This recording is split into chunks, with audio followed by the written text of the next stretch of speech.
media outlet each time you ask a question. If you're joining on Zoom, please use the raise hand feature to ask your question. Please silence your cell phones and note this press conference cannot be recorded on your phone or a camera.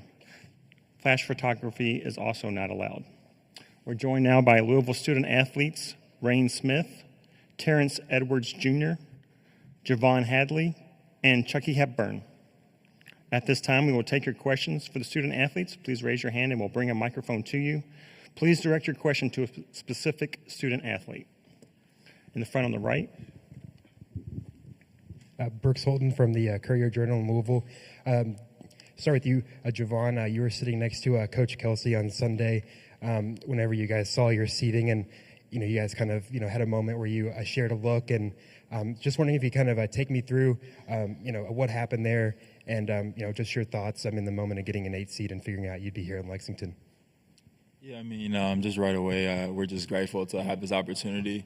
As not every team in the country gets to participate in March Madness, so we're extremely grateful.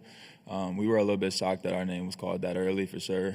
But like I said, we're just grateful to be in this place, and just right after that, we got right to work. So we were determined right away.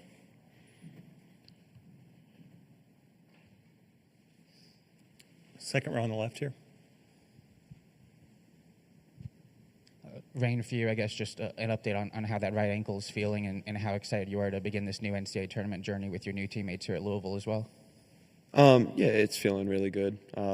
Had a great past week of treatment and kind of doing everything I can to get back, so it's in a really good spot now, and looking forward to getting on the court with my teammates and kind of competing in this tournament. It's an exciting time of the year, so just really excited to get out there. Back row. Yeah, hi, Rick Bozich from WDRB in Louisville. I know on Sunday there was a lot of discussion and talk about how you guys should have been seated higher. But once the game actually begins, is it become irrelevant and not at all a factor in the game? Let's start with Chucky. No, it doesn't matter. At the end of the day, it's still basketball. And we like to look at it like we're in Lexington, an hour away from Louisville, so we'll have more fans and, be able to play in front of more of our fans. Yeah, it's kind of irrelevant once the committee select the team that you play. We have a veteran team. Someone's been here before, so we're just grateful to be able to get a bid to be able to get in the tournament. Yeah, like Javon said, we're just grateful to be here and play in Lexington, and our family able to drive down to the game. So, yeah, everything works out. Let's go to the fourth row on the left there. You were just talking about playing in Lexington. Trey Wallace from Outkick, by the way. You were just talking about playing in Lexington and whatnot. But when you really think about it, not having to travel far and having family a part of this event, being able to come wherever they are, and then also, getting to play potentially in front of 10, 15,000 Louisville fans. How special is that for you guys, being that it is the NCAA tournament, you get that opportunity? Can we start with Reyne at the end? Yeah, it's really exciting, and once we kind of saw we were in Lexington, we kind of knew straight away that it's an opportunity for Louisville fans to come out only an hour down the road, so it's definitely going to be a cool experience to kind of have those fans there, and for us just travel a little less, nicer on the bodies, so that's always good. So just looking forward to kind of getting out there in front of the fans. So let's do front row on the left first, please. Gary Graves, Associated Press. Reyne, I guess watching this team as you recover, what kind of personality have you seen them develop, that you feel like it has really helped them down the stretch, and where do you feel like now that, you're getting healthy, where you can contribute and kind of, take it to another level or maybe even in a different direction? First, it's just the toughness within the group. It's no matter how things are going, the connectivity of the team is really special. And I was kind of able to observe that over the last few games of sitting out and kind of just seeing just small different things of kind of how to react to stuff and kind of seeing how reactions kind of carry over. And for me, it was just kind of learning just kind of those small things and how I can help the team when I come back, and kind of having a new look after the days and games that I was out is kind of just giving it like a little different approach now coming into the next game. In the front on the right. This could be for Javon, Terrence, or Chucky. Could you speak to just, on what it was like to play the past week in Charlotte without Reyne in the lineup, and just, how that maybe, changes, the things you're doing on offense, and just what it's been like, to get him back in the rotation now this week heading into the tournament? I could say that, it's always better when Reyne is on the floor, because he spaces the floor, and he kind of knows the system like the back of his hand, because he's been with the coaches, and he helps us a lot with the offense, and just send cuts up, send things up, and he just make your job much easier. He help out a lot of guys that come in the game, because he know all the spots. He's just a great leader on the court, and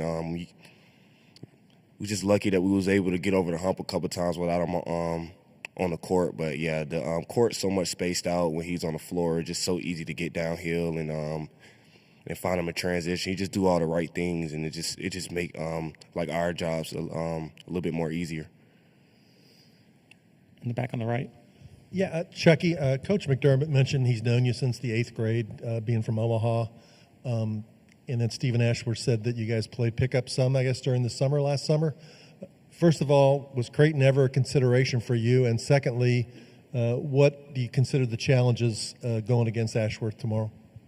Yeah, he's a great guard. He never stops running. That's one thing about him. Even in the open gym when we play, he's just constantly moving. So, that's where we're going to have to keep our focus at, because, if we lose focus on him, he can get away from us in an instant. And, he knocks threes down from NBA range and beyond that. So we just got to know where he's at all times and, be able to stop him in transition.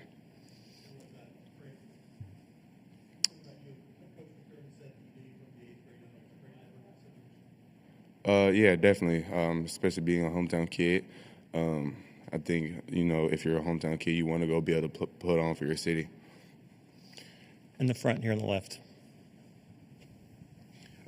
Chucky, I guess when you all met with us before the season, you all talked about how well you all were getting along and kind of gelling from the off season.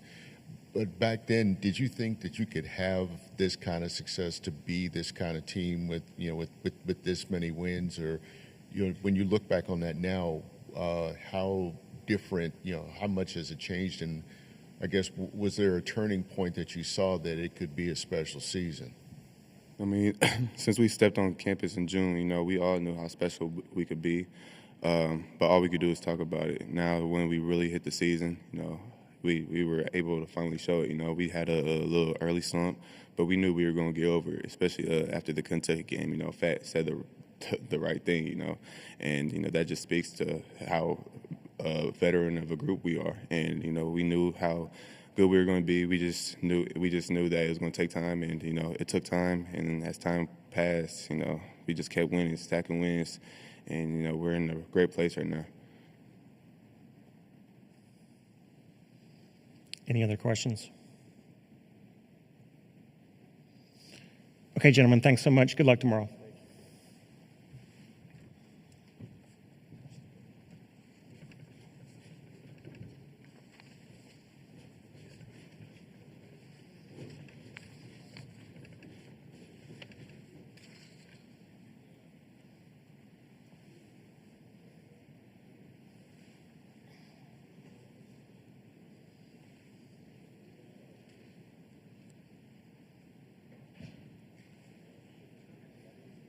Hey, just be careful when somebody asks a question, just to hang out by them in case they have like a follow-up and they don't realize that they don't have the microphone in front of them.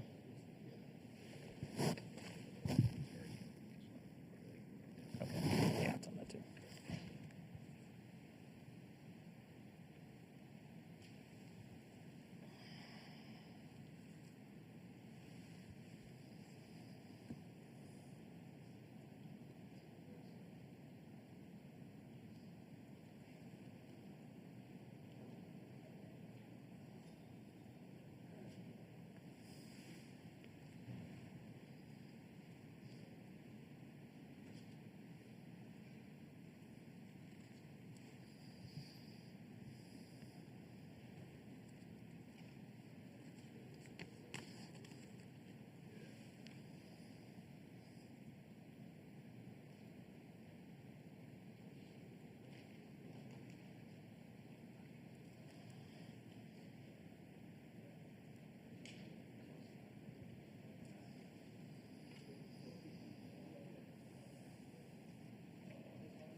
Louisville coach is on his way.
Good to see you. Right here. Right here, please.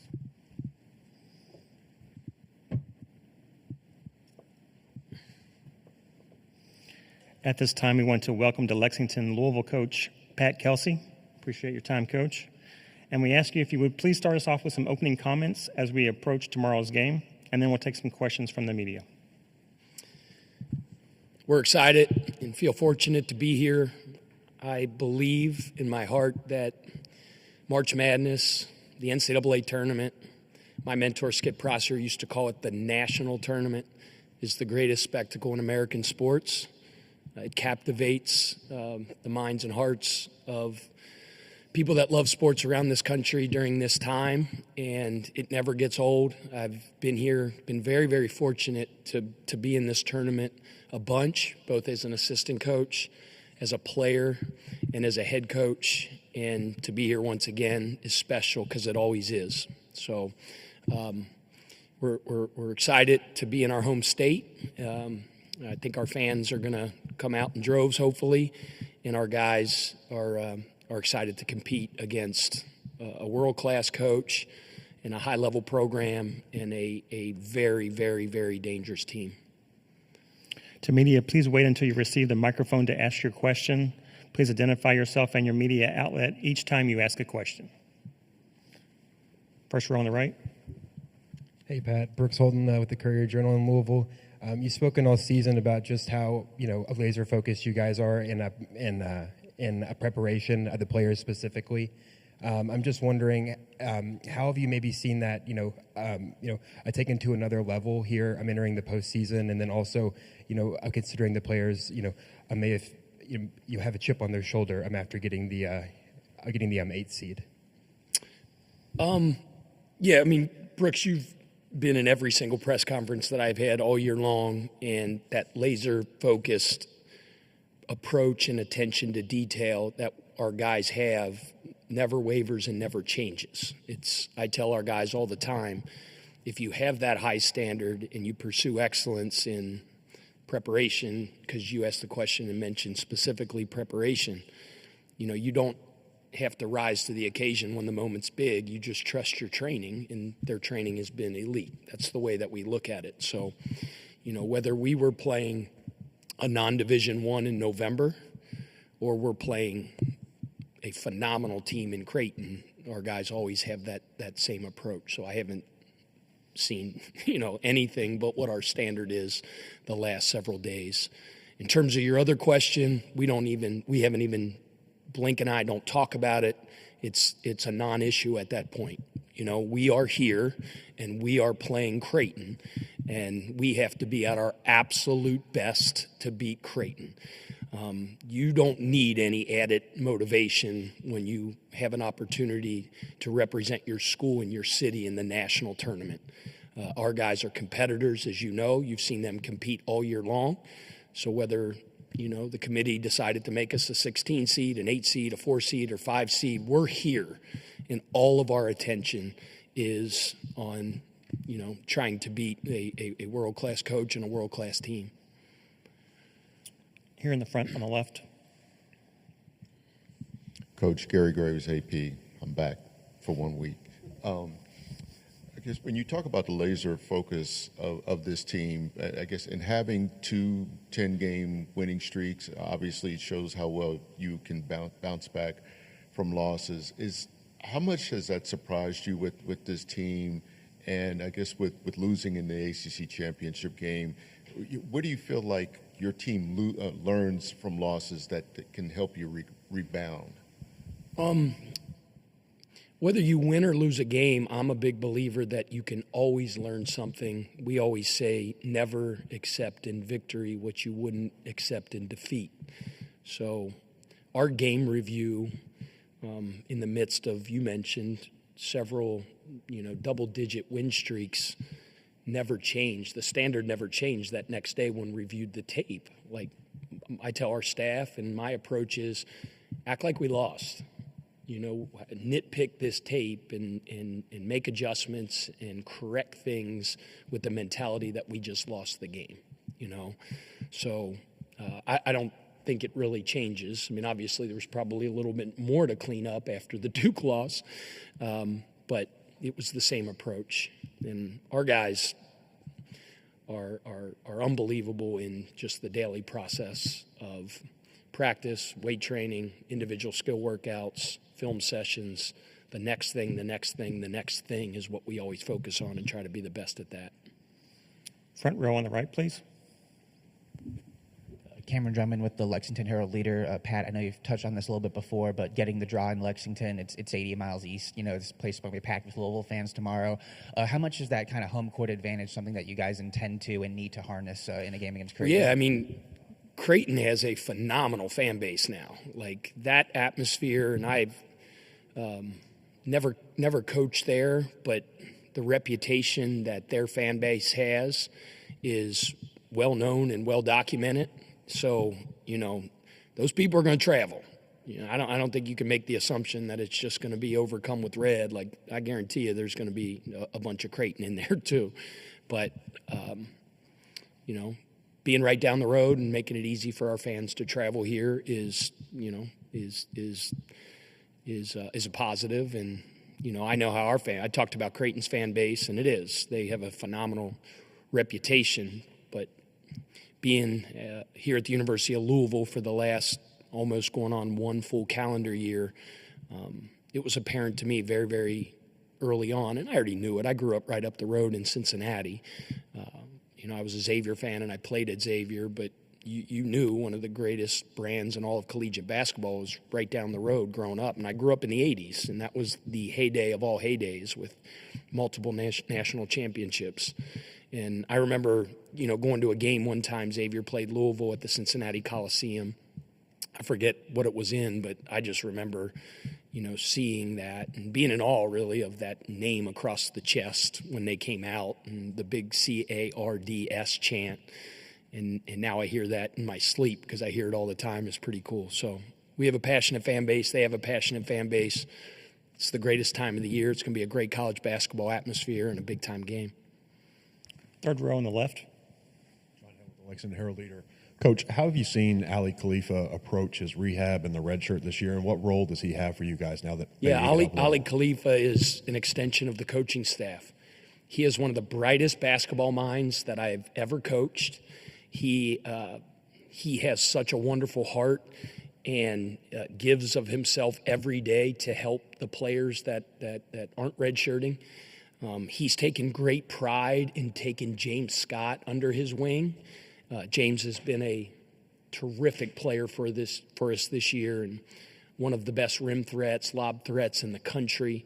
But he and James, GBT all the time. We call it GBT, Great Basketball Talk. And they're constantly talking about nuances of the game, schematics, not only just post play, but passing. It's fun to watch. He's been a member of our scout team, right? So it makes it a little bit hard when he's out there making those, because Ali Khalifa is one of the best passers in the world. He is a remarkable passer. Sometimes I get a little bit worried it hurts our guys' confidence because he's like picking us apart with back cuts and things like that. But wonderful young man, has worked really hard on his rehab and is making us better behind the scenes. Here on the front, on the left. Speaking of Scott, I guess the way that he has blossomed under that tutelage, how surprising is that to you, and where do you feel like he's taken his game, since, I guess, with the injuries that you've had? Yeah, so James came with us from Charleston. So last year at Charleston, I think he was the second youngest player in all of Division I basketball. And I'm going to get this statistic wrong, but I think he was top 5 in the country in dunks as a freshman. But the thing that I realized about James right away, and it kind of goes along with the answer that I had for Ali Khalifa before, is James is one of the most curious basketball minds I've ever been around. Like, curious. He is asking questions constantly. I wish he would get more hobbies and maybe enjoy college a little bit more, but like all the kid does is study basketball. He watches tape. If he's not doing that, he's watching an NBA game, and then he'll come in with some ideas and concepts. He's otherworldly when it comes to a voracious film watcher and learner of the game of basketball. He's been asked to really step up because of the injuries that we face, and our injuries that we've had throughout the course of the year are very well documented, with Kason Pryor going down for the year, Corin Johnson going out for the year, Noah Waterman missing 5 weeks with a broken thumb, Kadir Traore missing 6 weeks with a broken arm, Reyne Smith, who's missed the last several games for us. So guys like James, amongst other players, have really had to increase his usage and his role, and he plays enormous minutes for us. We rely on him heavily for a lot of things, but he does it with a smile on his face. He's tough as nails. You can see like the Batman or the crazy dark mask that he wears after got his teeth knocked out, had facial fractures, never missed a game. The Speed School of Engineering built that mask, which is another really cool story. He still hasn't replaced his teeth, so he looks like a hockey player, and I think he kind of likes it. So I got him smiling a little bit more, so I see those, the big gap there is kind of fun, but it's kind of become his identity a little bit. We have about 3 more minutes with Coach here in the front on the right. Yeah, sticking with James, and it's just you've talked about recently how he's taken such care in scouting the bigs you all have faced. I mean, this is obviously a huge matchup for him, going up against a Kalkbrenner. What does he do that's maybe different than some of the other bigs that you saw in Charlotte this past week? And I mean, it seems like you're going to have your handfuls. He's special. I mean, every superlative that I could possibly imagine. He's tough. He is a motor. He's skilled. He's got unbelievable hands. He's a ridiculous rim protector. He's, I talk about James's lob threats. He's, potentially the best lob threat in the country. He can score in the post. He's got touch around the rim. I mean, you name it. 4-time Defensive Player of the Year in the Big East, All-American, decorated as all get out. You mentioned James as a matchup. You got to guard him with all 5 guys, which is hard to do because they got other really, really good players. One's one of the best point guards in the United States of America with range when he gets off the bus. They got a bunch of other guys with range when they get off the bus. So, when that name popped up on the screen and we knew we had Creighton, I was like, whew. I'm a Xavier grad and a Xavier guy, so I keep my eye on, the Big East and things like that. And, I know how good they are. So, we have our hands full, and we've been working our butt off in preparation, and it'll be a big challenge, but we're excited about the challenge. Coach, we appreciate your time. Thanks so much. All right, thank you.